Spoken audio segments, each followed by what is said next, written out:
안녕하세요. 계명대학교 대구 동산병원 소아청소년과 윤가현입니다.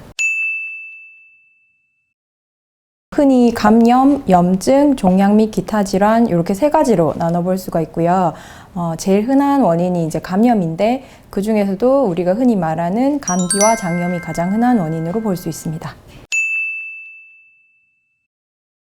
정상 체온은 36.6도에서 37.9도까지를 정상으로 볼 수 있고요. 고열은 39도 이상부터 고열로 알고 계시면 될 것 같습니다.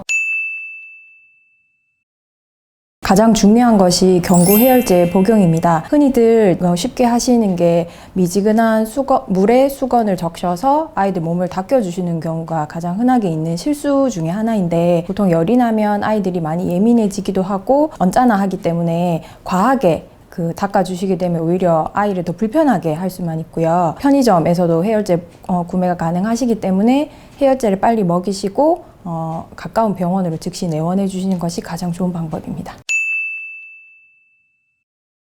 흔히 말하는 열성경련이라고 하는데요. 주로 5세 미만의 소아에서 39도 이상의 고열이 갑자기 오를 때 흔히 잘 발생합니다. 가장 중요한 것이 부모님의 침착함입니다.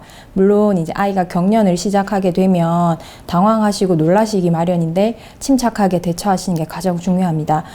일단 옷을 열어서 아이를 조금 편안하게 눕히시고요.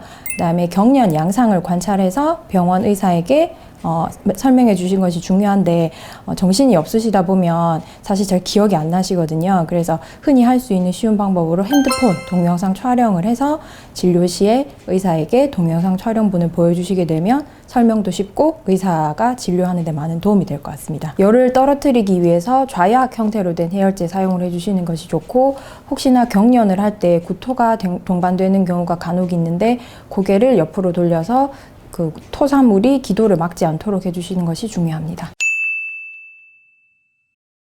아이가 경련을 하면서 팔다리를 떨게 되니까 흔히들 주무르신다거나 혹은 바늘로 찔러서 딴다던가 하는 행위는 조금 피해 주시는 것이 좋을 것 같고요. 혀를 눌러서 나부 막대 같은 걸로 강제로 숨을 쉬게 하기 위해서 도움을 주신다든지 하는 행위를 했을 때 오히려 그 이물질이 입안에 상처를 남길 수 있기 때문에 피해 주시는 것이 좋을 것 같습니다.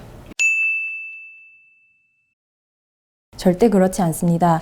대부분의 단순 열성경련은 만 5세 이후에 저절로 없어지는 것이 대부분이고요. 또 자주 발생한다 하더라도 열 조절이 잘 되는 경우에 특별히 문제 삼을 것이 없습니다. 그리고 장기적으로 봤을 때 신경학적 후유증이나 발달장애와 같은 문제점도 남기지 않습니다.